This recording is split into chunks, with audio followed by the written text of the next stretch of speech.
Good evening, ladies and gentlemen. This is Scotty Roberts. You're watching the broadcast of the Intrepid radio program, which is not airing on Odyssey Radio tonight, as the same with the last few weeks. Here in my makeshift studio, down in my makeshift life, down in Louisiana. But we are broadcasting here on the live stream on the YouTube channel. That's youtube.com/Mr. Scotty Roberts. Those of you here already know that. Those of you who will hear this show in the future, that's where you come to find the broadcast in its simulcast form in video. And you can also go over to my network, which is Odyssey Radio. That's ODYSY1.com. And you can go over and find about 460 archived radio shows in audio format, which they're playing in my absence from the network while we're still looking for ways to get this set up down here, which I have not neglected, but I've been so busy I have not been able to do much about getting this broadcast playing on the network. So right now we're just doing the live streams until further notice. And so I want to thank you for being here. Thanks for giving me your time and joining here. And speaking of joining, go to the window, the little button below this window that says join. Click on that. You can become a member of this channel. And when you do that, you'll click on that button. You'll find that there's 3 ways to become a member: $2 a month, $5 a month, $15 a month. You can see what the perks are there. We've been a little lax on the perks of late because of the weird makeshift situation, but those are coming again soon. So I want to thank you all for being here. Thank you for those of you who are my members. And you'll see the little icons on people's names in the chat room. That'll show you it's the little yellow circle it looks like an S in it. How appropriate, S for Scotty. And I hadn't really paid attention to that much before. So, hey, everybody. Kelly Bolt, good to see you. Glad to have you back in here. I saw you said hi earlier, and I was just getting set up, so I couldn't really answer too much. I had to answer Steve, though. Steve, are you ready for your close-up? And so Kelly Bolt, welcome. Teresa, good to see you. You're the early one today. I see that, the early bird. Susie Q, good to see you. Can't stay, but you wanted to say hi. Hitting the hay early, well, that's fine. I'm glad you could be here, at least early on. And Doug Stack, brother, how you doing? Hey, he says, party started early. That was all those of you who came in the door a little bit early. And who else we got? Who else is in here in the chat room? There's a handful of us in the chat room tonight. And that might be it. Master Finn is here. I've got something to read of Master Finn's tonight. And I think you'll really enjoy it. And while we're talking here, I'm just going to call that back up. And I didn't forget it all. I just have to go back in here and call it up again. And let's see where we got that. Boom, boom, boom, boom. There he is. Okay. And we're gonna talk about that a little bit later tonight. And so a little contribution from Matt Finn. And I'm glad you're all here. Thank you for showing up. That's good. Field Guy, how you doing? You're not here again? I think you are here. Steph Cuervo Queen, good to see you. And my wife says to me, "You're not smoking down there, are you?" Because I use our bank card for all my purchases, and she'll see purchases come in for groceries and purchases come in. But whenever she says that, like $8.35 come in, she goes, "Are you buying cigarettes?" And I say, "Well, my son smokes, and he's not making any money yet, so I'm helping him out. I buy him a pack of smokes every now and then." And she goes, "You can't lie to me. Don't lie to me. You can't lie to your wife." She says, "I see right through you." So while I had stopped smoking for a long time, I'm smoking a little bit now and then, but it'll go away. And I smoke with my son and some of the friends out here. Sometimes for me, smoking has been a little stress reliever. And my stress is different. My stress is being away from my wife, being away from my kids, my little kids, even though I have my son Sam here. Smokes are getting expensive. Oof. And so in general, I remember when Rainey and I first dated 15, 16 years ago, we both smoked, and smokes were like less than $5 a pack, and now they're almost double that. So anyway, that's that. Rainy remote views. You're right. That's right, Teresa. She's a woman, and she's my wife, and she remote views. Hey, Scott Lowry, good to see you. And so it's I just talked to her a little bit today. We talk usually in the morning after she drops the kids at school. By about 8:30, 9 o'clock, she's back at the house and doing her stuff. And she had some massages to do today, but we got to talk a bit. And she says hi to everybody. She appreciates. She misses coming in on a regular basis on Sunday. It was nice to have a phone hookup with her on Sunday, where I just held the phone up, and it was almost like a split screen, like she was here. We'll get that tech worked out here too soon. I'm here for 3 more months at least, so we're through our first month down here, and 3 more to go. And if nothing is very pressing, I'll be going home after that. And um, I just got a message from one of my daughters. It must have been for my son Flynn.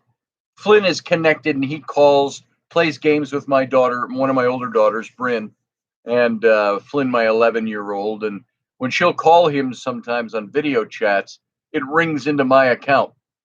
That's the way we have it set up, parental protection thing. And so, yeah, Matt Finn. Yeah, I can't share some of that. So it's kind of good. So we, yeah, it's interesting. Let's just leave it at that. I got to tell you something, folks, and we're all adults here. When you are away from the person you love, and you've got extended period of time away, and there are times we sit and talk, and we talk about, hey, sexual frustration. There is daily chore and job stuff types of frustration. There's all kinds of that stuff that goes on. And so the beauty, I think I said this here before, but remember, think even 100 years ago, when somebody, a dad, had to, back then it was mostly the men that traveled and the women that stayed home with the kids. And uh, there weren't phones like we have them now. Although 100 years ago, what was it, 1920, there were telephones. So go back a little bit further. Go back to where, pioneer days, and somebody went out to the west to clear some land and build a farm, and then go get the wife and children and bring them back. And they'd be sometimes 2 years without seeing each other and without communicating. Maybe a letter once a year would make it. Things like that. So, yeah, don't like the distance. Not my thing. I don't like it. So, but I'm here, makeshift studios, makeshift lifestyle, and all of that. I got a little bit of sun today. The sun was out. I hope it was a nice day where you are. It's supposed to thunderstorm here tomorrow. It's cold right now, not freezing cold. It's cold, relatively speaking. I don't know what the temperature is right now. And I've got the door closed, so Alexa can't hear me out in the main room, so I can't ask her. So I'm looking to see dogs, and so on. Oh, no, Doug, somebody said. What did Doug say? My dog is fine. Well, that's good, Doug. I'm glad. And so, hey, Corey Blake, good to see you. Going for a walk, y'all, in my pocket, but I can't hear you. But I can hear you. Good to have you here, Corey. Even though you can't type in the chat room while you're out walking, at least you can hear us. It's always good to see you here. Brianna Dunlap, party line phones. Call me after 7. Call me on the weekends. Long distance calling cards. Oh, the memories. Yeah, I remember that. Calling collect. You remember that? Yes, I'd like to place a call to this number and make it a collect call. And they go, hello? We have a Scott Roberts on the line. Will you accept his call and the charges? And so there you go. So sometimes, this is way back. My wife at the time would say, no, I won't. But we had an arrangement. I'd call collect when I was available. And then she'd go, no, I'm not going to accept those charges. Click. And then she'd call me back from the house. So So there you go. Who's hurt? Whose dog is hurt?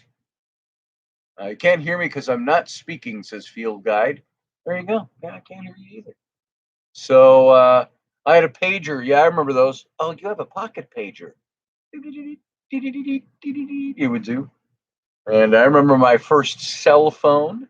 It was a big kind of trapezoidal shaped thing that folded out. No, it's trapezoid, and then the little things would flip out, and you had this big phone. So that was pretty cool. And oh, he's hurt, and he came running back and ran away from me because I'd slap his nose. Oh, that's too bad. Well, I hope he's okay, Doug. And so there we go. That's catching up on the small talk, the little stuff. One thing I will share about my son Sam is that he's coming from some rough times. That's why I wanted him to come down here with me. He's struggled a bit. My son Sam has old anger, lots of old things, really focused on his mom, really missing his teen years, his later teen years, and all the stuff, all the troubles that he got into and things like that. He's got a lot of anger in him. And it comes out about weird things, about people that are here that we're working with, and about driving, about many other things. And he had a girlfriend back home who now they broke it off permanently the other day, and which between you, me, and the fence post, as a dad, that was a good thing. I think it needed to be done. And but he would get angry about things here and things not working the way he wanted to yet, and he would talk about, I'm just going to go back home to Asheville, North Carolina. And as delicately as I could as a dad, I said, look, it's your life. I can't live your life for you, but I'm going to give you some fatherly advice. My advice would be stick this out, make it work, make it your own. You are the one who can. And you know what? I practice what I preach. I say, son, we just have to visualize it. Visualize success. Make your intent known. Visualize that, then manifest that. Manifest doesn't mean you sit with your thumb in an anatomically unlikely locale. It means you move forward, you make things work, you work hard at it. And I told him, you can stick at this and do a good job, and you're going to come out on the end of this a few months down the road feeling pretty good about where you've gotten. He wants to move back to Wisconsin to be close to the family and his little brother and sisters. And I will say this, I got to interject here. My son Flynn really struggled with the loss of his brother, his big brother, 3-4 years ago. And, he was 7-8 years old when Sam had to leave the house. And so he struggled with that. And I think that's some things that are pent up in my little boy. And I said, Sam, your younger brother's 11. I said, do you know how amazing it's going to be for him to have his big brother back? Somebody that's going to be nearby, who he can talk to you. He can see you almost whenever he wants. And I said, we make that happen. And I said, you're his hero, and you're going to be the hero re-emerging because you've been gone. And I said, now you're going to be back in his life. And I said, that's going to be a really good thing for him. Hey, Pyramid, how you doing? Good to see you. MSC, good to see you. Glad you guys are here. And yeah, me too, Kelly. I'm happy about that too. And, you look at, we talk a lot on this show, maybe less about paranormal and stuff like that than I'd like, because I love talking about that stuff. And I got a ton of stuff I wanted to mention tonight even. We talk a lot about history and archaeology, and I love those things. But we seem to be spending a lot of time of late, and also over the year and a half that I've had the show, almost 2 years, we seem to be talking, we filter in a lot of psychology, a lot of relationship stuff, a lot of, and I tie that into Gnosticism a bit. I try to make all those links work for us. And the reason I talk about the things that I talk about, they're the things that strike me as, these are the things I love. These are the things I want to talk about today. And talking about all this psychological stuff, I think that's probably because that's where my head is, in the back of my head. It's thinking about relationships, thinking about psychology, thinking about the state of the soul, the state of our mind and soul connection, all of those things. Sam started talking to me tonight about reincarnation. He and I have never spoken about that topic per se before. Remember when Sam left home, he was, it was 4 years ago, 5 years ago. You got to think about this. He's 20 now. He was 15. He started getting into trouble when he was in 14, then 15, then 16, and he's been gone. And so he and I have not had that father-son relationship that a normal teenage kid ought to have. Can I borrow the car, Dad? All you stayed out too late. You're going. You're grounded. We didn't have a lot of that, and it grinds on my heart and my soul. Those are relationships that ought not to be missed. When I was a young man and my twin daughters were born 29 years ago, and so we found out my wife was pregnant with them almost 30 years ago. And I remember making a vow back then to God. And I said, I was very much in the church still at that time. And I made a vow and I said, I vow that I will never, ever be an absentee father. I will always be there for my kids. Now, with my ex-wife, Sam, Abby, and Bryn's mom, I had to be their defender as well. I was the one who stood up for them. I was the protector. And as you know, my daughters were 9 when I was divorced. I've told these stories before from her. And my son Sam was born into the divorce. And I made that vow again. I said, I will never be an absentee father for my kids. I will be not just the father, but the dad. And of course, you all know I had sole custody of those 3 kids. And Rainey came into our lives when my daughters were 14 and Sam was about 3 or 4. And so, you look at this stuff and you look back and you say, I'm very strong on building those relationships and keeping them. I'm also, my regrets, if I have any, I don't have lots of regrets, but any regrets I have, they generally focus on my family. I don't have regrets about dumb stuff and money and this and that and jobs. Sometimes you say, I should have done this and not that. But my biggest regrets are around my family. They are around my kids. My daughters probably got the best of me. They were there all the way up until they left high school. They graduated high school. And my son, Sam, missed out on a few years of his teenage years. And it just crushes my heart and my soul that I was not there to be his dad. Not because I took off or didn't want to or had other things going on. It was because of decisions he made, and it was really tough to be there for him. When he had court a couple of times, several times, I always made sure I was always there for him, always supported him. I didn't blindly support him if he did something wrong. I was there to give him my support, to speak as his dad for him. And I've always done that for my kids. I've been the protector. I've been the defender. I've been the one that they could lean on. And, I had a little bit of it was a bit tongue in cheek in earlier days, but I would say, I want to raise my children so they want me around when they're old. You think what's become almost a cliche thing, but the song's like Cats in a Cradle, how the little boy grows up and his dad was never around him. Then his dad wanted him as he got older, and his son was like, hey, he turned out just like his dad. I got love to spend the time, Dad, but I got to go do stuff. And that's something I said, I never want that with my children. So I dig into psychology of relationships. There you go, Steve. Still there for your stepsons, even if you don't hear from them, you're there. And you know, you think of the prodigal son story from the Bible, where it says there was a man who had two sons, and his younger son came and said, "I want my part of the inheritance now because I want to go live my own life." And his dad gave it to him, and he took off and he gallivanted. He wasted his money, and he ended up in the pig pen.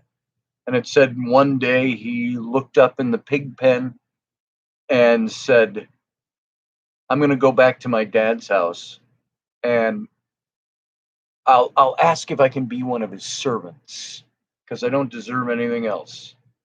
Screwed my dad, screwed everything he gave me." And he said, "Anything's better than the pig pen." What did he do? He goes back to his father's house. And then it switches the scene and says, "And the father saw his son afar off down the road." And he said, he yelled to the servants, he said, "Prepare a feast." He says, "My son's come home." And he runs and meets his son in the road. Doesn't wait for him to come to him. He runs and meets him in the road, threw his arms around him, kissed his neck, and threw his cloak around him. And um, and then the older brother was a little upset by this. He says, "Look, I've been here working for you." And he says, "I'm your son. I've been here. Why are you killing the fatted calf for him, throwing the big banquet? Why not me? Because I've been here." And the father answered him something like, I've always had. You've always been here, and you're part of who I am. You're part of this." He says, "But your brother has returned. And my son and your brother has returned home." And so, oh, you were Iowa X. See, there's synchronicity to the universe. I believe it. And so, that's the way I feel about my son. Um, and sometimes it was Sam and I, we will sit here. I'm telling you a story, but there's a purpose to this story. It's not just speaking about my family and my life events and trying to bore you to tears. It's saying there are things here to glean, and if I don't point them out, you're going to glean them anyway. My son and I were standing here talking just tonight, and we've noticed this it's been building. The more time we're spending together now, we've been together for a month, and we keep noticing things where we are so much alike. He looks like me for the most part. Overall, let's put it that way. He's got some of his mother's physical traits in him as well. But we see things that we do, ways we react. There's so many things we run around when we're running around in the truck and we're going places, and he'll say something and said, "I was just going to say that about that thing." And then I would say, "You know what that just made me think of?" And he goes, and he fills in the blank right away. So it's very interesting. We're noticing all the ways that we are alike. There is a DNA thread there with Sam and I that cannot be replicated anywhere else. Flynn, he's still 11 years old. We don't have that same type of thing going on. He favors his mom. He's got his mom's genes more than mine. He's a different kind of person, and we relate differently because he's 11. And Sam and I, we had almost 15 years together before that, and he's picked up a lot of my traits, and it's so interesting. So it's very cool, and we don't feel that way, Captain. Many of us can relate. There you go. I'm glad. Thank you, Matt. I appreciate that. And thank you, Kelly and Steve. Yeah, that's a regret if you don't get to know. I didn't get to know my dad till I was after 30. I didn't even really know who he was. I met him one day when I was 16, and I never had conversations with him until I was 30. And the reason I did was because I said my wife was pregnant with my twin daughters. And I called him up and I said, "Hey," I said, "you and I haven't talked since the one day I saw you when I was 16, and then never before that." And I said, "I would like to get to know you more." I said, "I'm going to be a dad." I said, "You're going to be a grandpa, whether you know it or not. You're not connected with us." So my dad and I, we forged a relationship for now 30 years. We've known each other. and and it's pretty good. I wish I knew him better. I wish I could. We were going to stop and see him and his wife. When he and my mom got divorced, I was like a year old, and my dad remarried within a couple of years. They never had any more kids, but he and his wife Barb, they have been married for 58 years, and he's 80 in his early 80s now. So, getting to know your dad, that's an important thing. Knowing these people, knowing who you are. We say we want to know our ancestors. We want to know where we came from. I do the same thing. I don't just want to know where I came from. I want to know the people who are here with me now. I want them to know me. I've said it before. Part of doing this show, this radio show, some of it is, yeah, when I did politics with Rocky, and I do some politics here sometimes, and I talk history and stuff like that. That's one facet of this show. The other facet of this show is that my children have a record of who their dad is and what my thoughts are. I don't get an hour a day to talk to my kids, my little ones maybe, but I think you know what I mean. There's 460 plus hours of their dad on this channel alone. And by the way, you can go back and listen to those if you ever want to. If you're ever bored and you want to listen to something, go tune in the older shows. Some of you have been here through the whole thing, but you can still go back and hear them all. So let's see. What am I seeing there? It used to really bother me talking about dads. Oh, but listening to Scotty changed me. Thank you. Thanks, Teresa. It means a lot. My dad passed away 33 years ago, but he was a good dad, says Barbie D. How you doing, Barbie D? Good to see you in here. Field Guy says, I wish people paid attention to my nonsense ramblings. We do pay attention to you. You know what? People go over, and if you haven't subscribed to Field Guy's channel, go do that. Sign up for announcements. See when he's going to be on air, and go listen to some of his stuff sometimes. Go see what he's got up there now in archive. So, and so I was talking about Sam coming back home, reconnecting with his little brother, being a hero to his little brother. How that makes me feel. The best thing in life for me would be to know that my sons reconnect and Sam can once again be that hero. It's like the hero emerging back out of the mist after he's disappeared and almost dead to you. And Sam's coming home. And, a lot can happen in 3 months, but I believe, that's what he wants to do. He wants to come back up to Wisconsin. Before this opportunity came up, we were talking to friends of ours, a guy that's in a tool and die, huge, big tool and die type of company.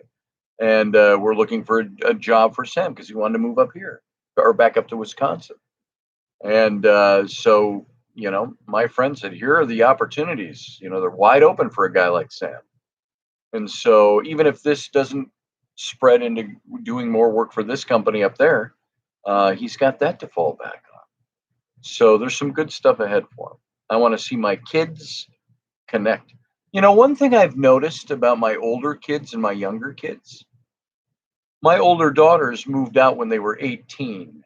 So that would be 11 years ago, about the time Flynn was born. He was still a baby when they graduated high school and moved out.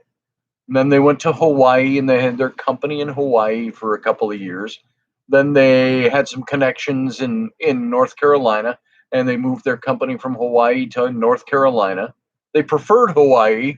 It was just so damn expensive to run their business there. Ship things worldwide from Hawaii was ridiculous. So they moved back to North Carolina. And of course, my daughter met her husband there, and they're married happily now. A year and a half now. And Abby is dating and living with the guy she's been dating now since they moved to North Carolina 5 years ago. And so their lives are good. But here's the point I'm making is that at one point I had a little bit of a concern how the blended thing would work. Meaning, I have three older kids and I'm their dad, but now I have three younger kids and I'm their dad too. Different mom. Well, the girls got along with Rainey pretty well. Rainey came into our lives, as I said, when they were in their mid-teens. Sam was 4. He was actually 4 when Rainey came along. And um, they all hit it off just fine. They had their knocking heads like anybody else would. I never heard anybody say, I don't have to listen to you because you're my stepmom. That never came up. Rainey was always treated them like her kids. And then we had our own kids. And then the girls moved out and Sam was gone. And I thought, I wonder how this relationship is going to do. My daughters, bless their hearts, they don't see Flynn, Rowan, and Ellery, my younger three, as anything but their brother and sisters. There's nothing there that says I don't need to keep up with them because they're just my stepkids, step siblings. They're their dad's kids, and Rainey is their stepmom. They see them; they are their brother and sisters, and I'm glad that they grew up forming that kind of bonding in their hearts. Sam is the same way. He's just had less opportunity. And so my kids, as I was saying at the beginning of the show, I was getting messages popping in from my daughter.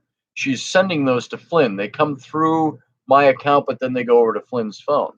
It's just a safety precaution, not us trying to hover over Flynn. And I see her talking to him. Hey, let's talk again tomorrow. Let's play a game tomorrow. And that's the way they do. And they come up here to visit us all. And I've already told you they have already purchased tickets, airline tickets, hotel. They're taking our whole family with them to Disney World in September. And the neat thing about that is they talk to the kids all the time. And the kids tell them what they want to see. They can't wait the princesses thing. Flynn is, Star Wars and the Mandalorian. And they called me the other day. They said, a couple months back now, and they said, for this trip, we want to get them jackets, cool jackets, like leather jackets and things like that, embroidered. What's their favorite Disney characters? So they said, but don't tell the kids why. So we had to ask the kids, what's your favorite characters? Of course, the first question is why? Why do they want to know? I said, I just want to know. And Flynn, of course, Mandalorian. It's cool. It's the thing. So I'm only bringing that up as examples of how I don't even have to facilitate that relationship. They love their siblings and they love them back. And that's very cool. So, and I like that. And that is something to me that is part of me having said, I vow to never be an absentee father. And you know how that played out in my life? My kids will never be absentee brothers and sisters. They'll never be absentee daughters and sons. They will always love us. They will always be there. They will always love each other, which is phenomenal. And this is why I am so happy that my son is going to be coming back home and he can rebond with Flynn. Flynn so needs that. And it's good. Flynn is even at 11, he's distant from me. I think the whole COVID year has treated him worse than it has his little sisters.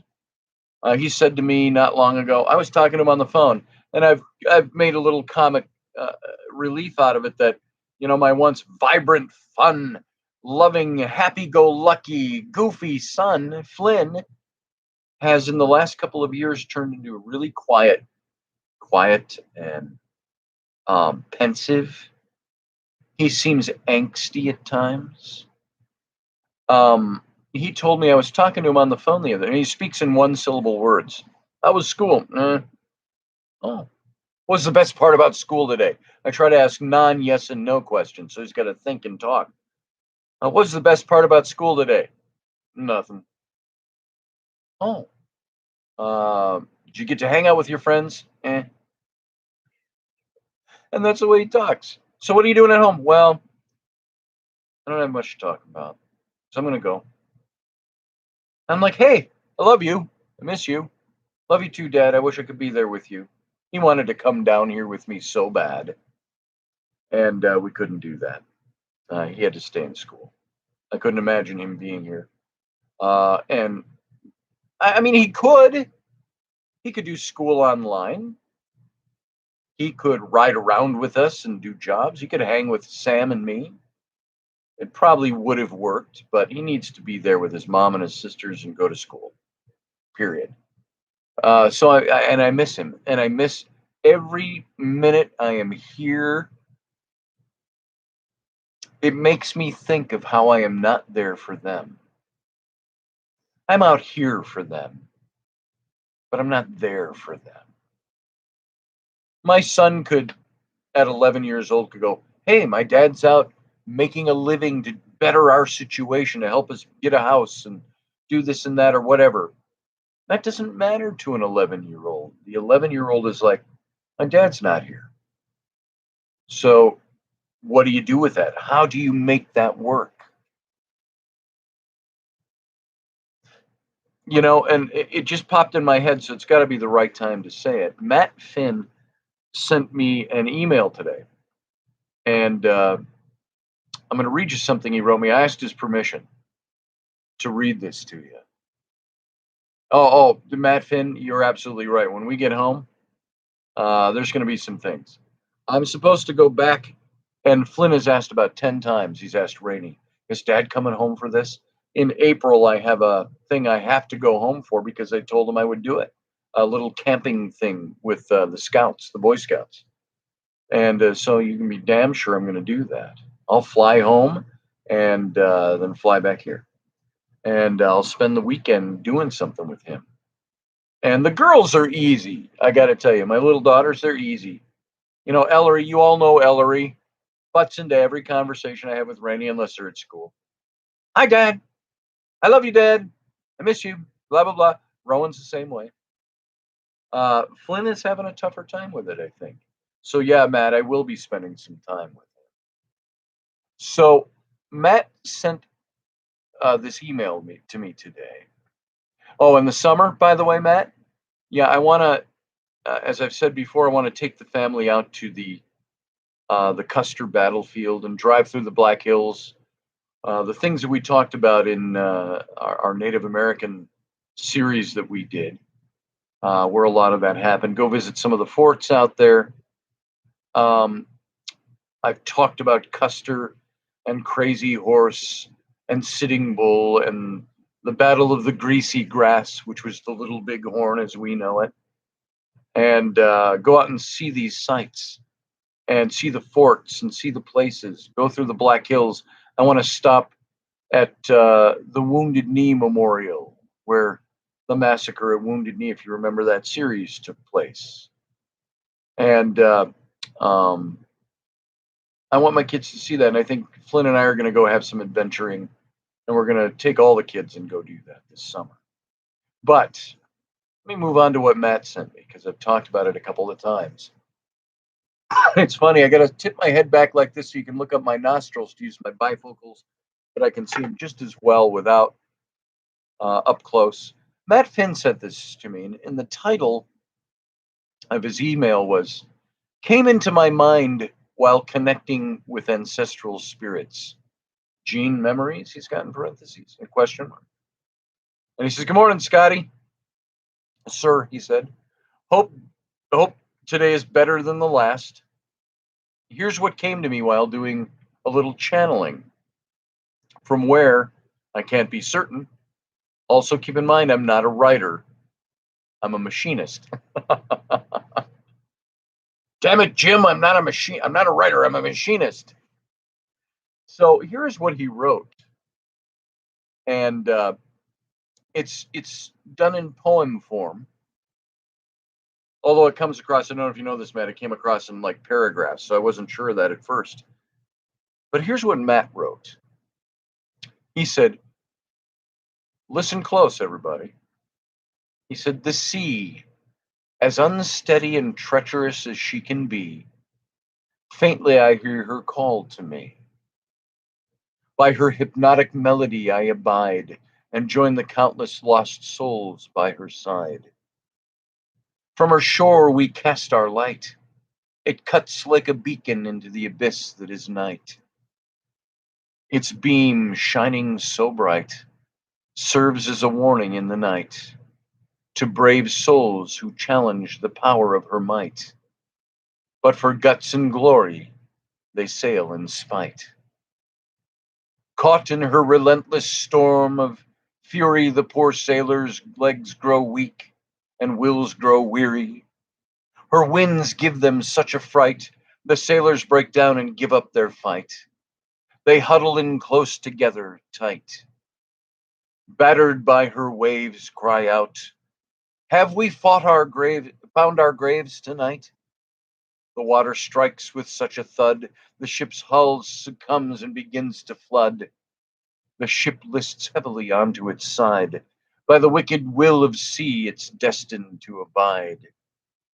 Sailors now quietly close their eyes as they sink down into their demise. All new spirits now we must guide down to the water's side. When the seas call, we must abide. As for the fortunate few, to heed our warning, dry land awaits thee in the morning. Now sink your toes in the sand and thank the stars you made your stand. Highest regards, Matt Finn. Yeah, he's a poet and didn't know it, says Doug. It's because of his feet. They're Longfellow's.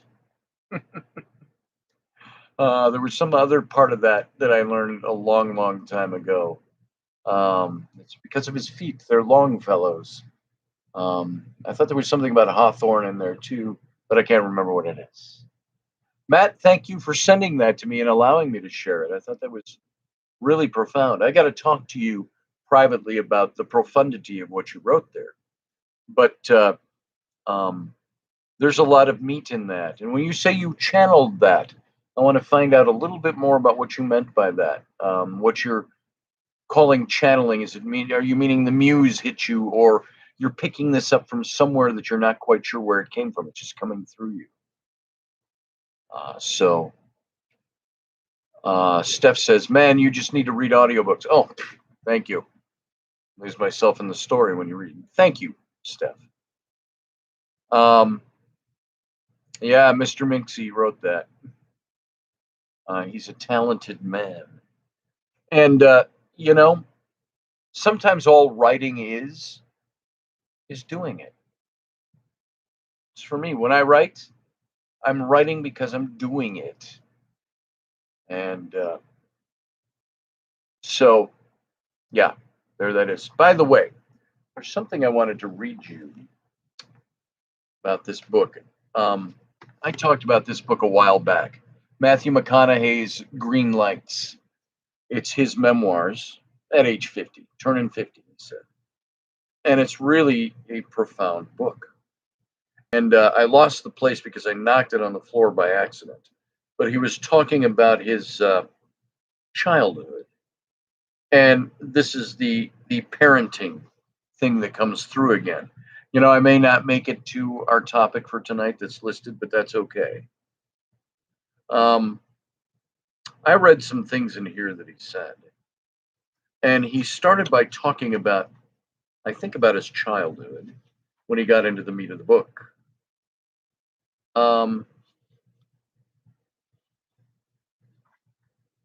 I'll tell you, and this is impromptu. I have this set aside. I wasn't going to read this tonight, but I'm going to now. His book is entitled Green Lights, and I highly recommend it. And he starts out by saying, what's a green light? He says, green lights mean go, advance, carry on, continue.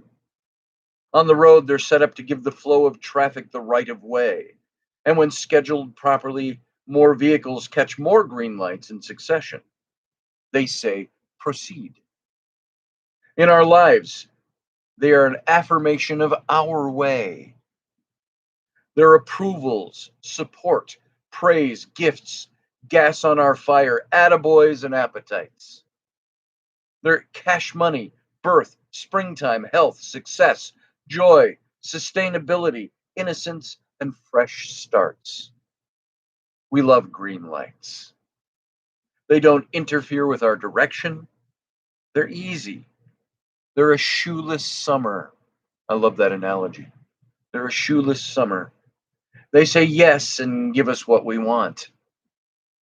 Green lights can also be disguised as yellow and red lights. A caution, a detour, a thoughtful pause, an interruption, a disagreement, indigestion, sickness, and pain. A full stop, a jackknife, an intervention, failure, suffering, a slap in the face, death. We don't like yellow and red lights. They slow us down or stop our flow.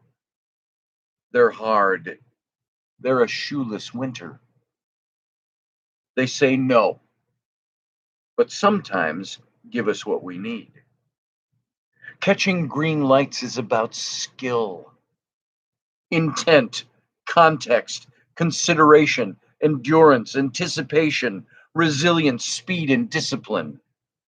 We can catch more green lights by simply identifying where the red lights are in our life and then change course.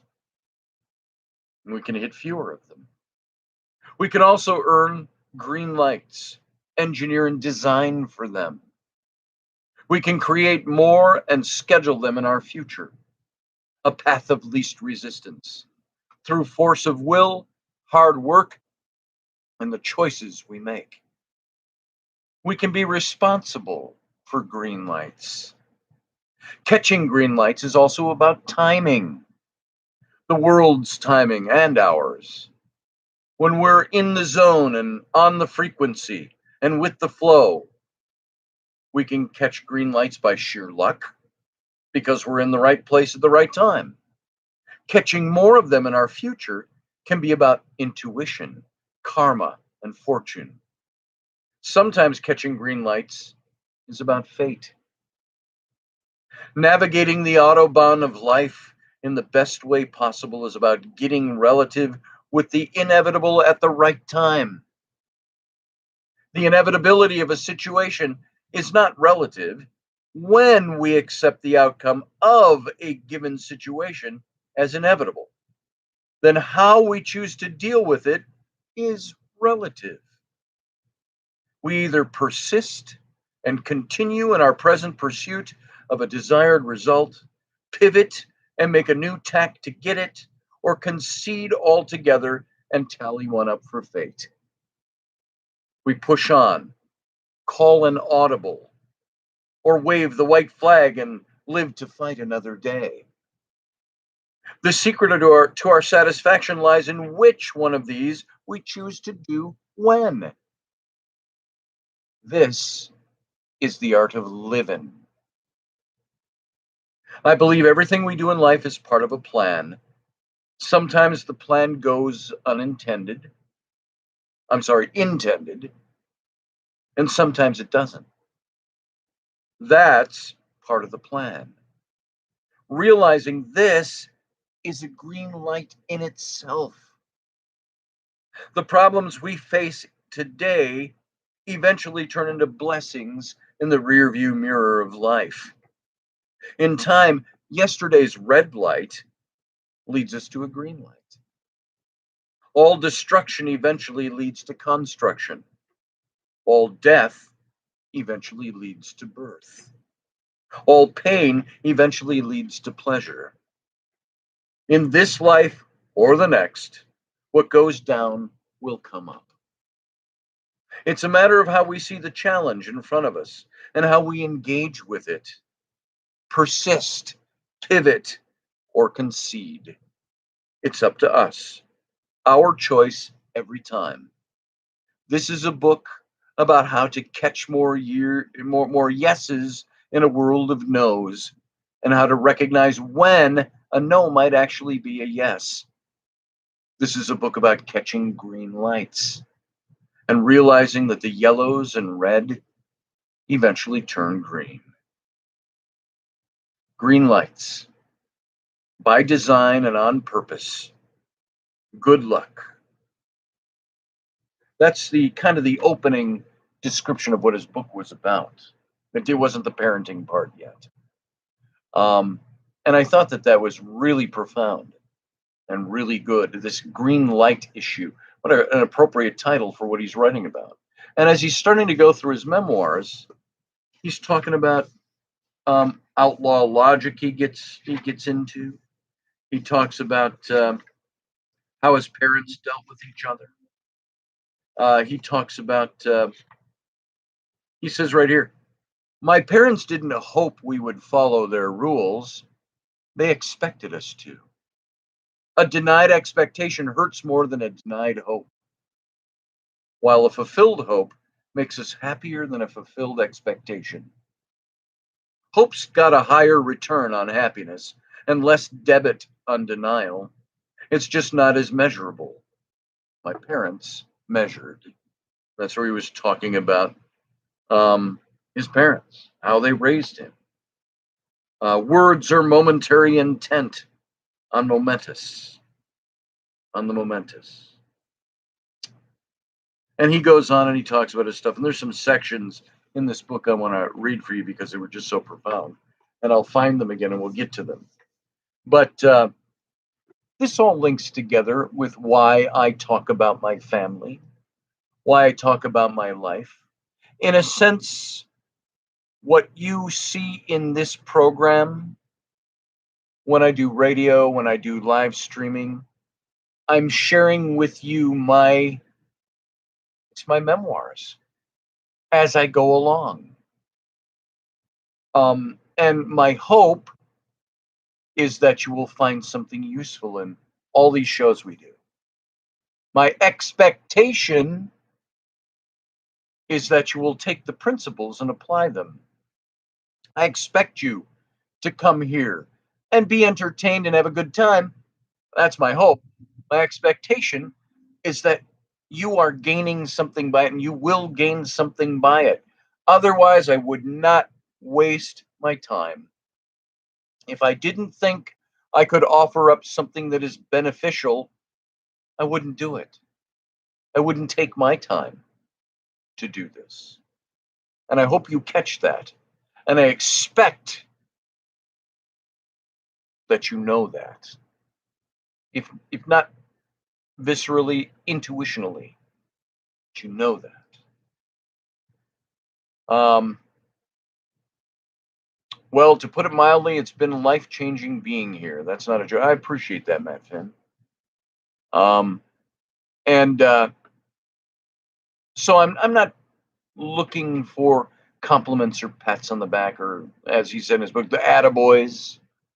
I'm looking for shared experience.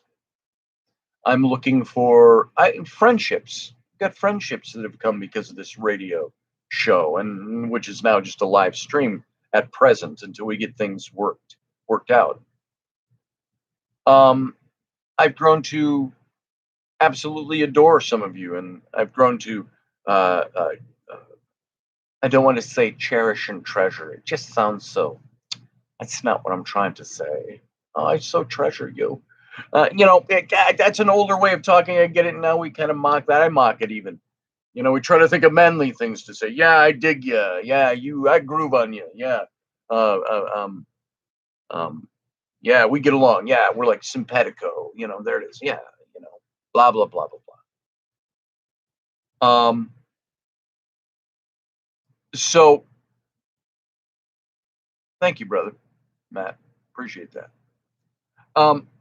So that's what I do. And tonight, we got 6 minutes of this show left, unless we run overtime for some reason. Haven't even hit the topic I advertised was going to be the topic tonight. That's okay. Everything's a little makeshifty down here. I don't have my intro music. I don't have my my introduction banner, my announcement. I don't have the breaks. I don't have the advertisement of my wife talking about my art business. I miss having that on here. But it's I just shooting from the hip these days. I get topics. I choose topics because I like them. Sometimes the topic is I totally evade the topic because I got other things I want to say. It's orgasmic, says Brianna. I made that up. She said it's organic. And so I know I just need my own house so I can get my shop, says Doug Stack. I'm the same way, buddy. Kelly says my wife is cool. My wife is ultimately cool. You know, something that bothers me sometimes on my Facebook, and some people who know me well can joke around with me about this stuff, but when I put up a post about my wife on Facebook and I'm praising her, like the day when she had to do the mechanical work on the two cars, and I'm not there, we talked about it on the show. I felt that's when I feel helpless. I feel like I'm not there. It's not that she can't do for herself, it's that I'm not there to help. And even if she does the work, she goes, no, you go do your thing. I got this. It's me being there and present. And now I'm, 1,200 miles away and I feel useless and helpless. I mean, yeah, go, rah, rah, Rainy. Um, and she appreciates that. But I build her up sometimes and I try not to get too fruity, flowery with it. And, oh, I love and blah, blah, and bliss and peace and flowers. And I don't do that, but I do express sometimes how much I love this woman and what an amazing person she is. And I build her up. And then I'll have people that have been friends of mine in the past and people I don't know well, acquaintances at the festival and things. I'll have guys come in and joke and they'll say things like, oh, what'd you do wrong now? Oh, you must have done something really wrong this time. And I said, yeah, the only wrong thing I did was not marry this woman sooner. Um, and that's where I am. And then people are like, oh, well, you're a long distance away. And it's kind of funny. The other day, let me share this with you. I put up a post, and I'm sure some of you saw it. It's on my page. It was an old memory from 2012, and it's that picture with Rainey holding up the two Fig Newtons, and she's wearing the Think sweatshirt. And that was we did those Think sweatshirts for the 2012 Paradigm Symposium, and I put this post up. Now, mind you, this is 12 years ago. This is not now. This is not where I am right now, being away from my wife. And I said in this post, it was dated March 2nd of 2012. And I said, my lovely wife, Rainey Roberts, is invaluable to me in everything I do with Intrepid magazine and Paradigm Symposium. She is that magical, invisible force behind the public face of all that I do. And without her, none of this would happen at all. She is an amazing woman. And while she doesn't always get much face time or public visibility, I want you all to know how much she is a part of making things happen. And to top it all off, she's a super mom. The most indefatigable, stalwart, giving, intelligent woman a guy could ever want. And she's a Fig Newton convert. What could be more appealing? Now, I look at that and I only read it again. I only post it again because I look at that and say, that was 12 years ago. Or I'm sorry, back in 2012. That's 9 years ago. And I say, I felt the same way about her then that I do now. Only now it's broader, it's deeper, it's different, it's evolved, it's gotten better. Now, there are times where, she'll look at me, we'll have a big argument or something. Even this recent few months, she'll go, fuck off. I'm moving. I'm leaving. I don't want to be married to you anymore. And I'm like, hey, you want my suitcase because it's bigger? Or are you going to use your own? Fuck off. And that goes on. Yeah, whatever. Shut up. Fat cow. She is not fat and she's not a cow. And I usually use that one when I'm trying to lighten things up. Shut up, you fat cow. Shut up. That's usually when she says, shut up, you old fuddy-duddy, you old man. It was, shut up, you fat cow. And one of those two statements is true, by the way, the old man one. So, yeah, the negative. I'm not sure what you mean by the negative stuff, Kelly, but that stuff goes on sometimes, and yet we don't leave each other. We're not looking for a divorce. We don't want the relationship to end. We love each other. And we want to be there with each other. We want our kids to see us together. We want them to see not only that we fight, but that we also know how to unfight. We know how to make up. So I'm not sure what's going on over there in the chat room, but if anybody's having a rough time, knock it off. Have fun tonight. I don't know what's going on. So Amanda, you might be talking about some political stuff. I get that. Not happy with the USA. That's okay, Amanda. Kill who you can for your own good. Fuck off. And you know what, Amanda? That's some of the people in power. It's what they do. And we know that. So we'll let that go. We'll talk about that as a topic maybe another night and get your input. And so Amanda's a good friend. I like her, and she's down under. And so we get along great. She's a good friend. We're still, Amanda and I, Amanda B, are you listening? We promised you all 2 years ago. We promised each other that for you guys, she and I were going to get together on a video chat and do a Scottish dance for her in our kilts for you guys. And we haven't worked that out yet. We haven't done that. So, Amanda, all the crap going on in politics and in the world, and all the bullshit we all have to deal with every day, you and I have to get that dance put together. Let's focus on that. Let's focus on how this American kid and that Australian girl, how we can get together and do a dance for people remotely. May even do it on it's going to be a great show. And so you're right, Amanda. You're not wrong in your observations. It bothers us all. It bothers us as Americans that some of these things happen and go on. It bothers us the way we see the people that we put into power do things. Sometimes we can't change it. The only way we can change it is to vote them out. Unless you can find a reason to remove them from office. So that stuff is going on. And it's not just the main people in office. It's all the people running everything else. And that's the problem. Why did the Tin Man's line from the Wizard of Oz movie just come into my mind? Totally not on the topic. But remember when he said, no, it's what the wizard said to the Tin Man when he gave him the heart-shaped clock that ticked. And he says, I finally have a heart. And the wizard says, remember, he says, a heart can never be made practical until it can be made unbreakable. Little tidbit of wisdom from a kid's movie that's 80 years old. So, isn't that a truism even here? Amanda and people and everybody that's talking about this stuff? Our hearts can never be impractical until they're made unbreakable. Amanda, I see right through the anger to the heart of what you're feeling. These are things that bother you on a heart level. And that's admirable. And the same for all of us. Guns don't kill people. Peoples who have machetes do. That's right, Field Guy.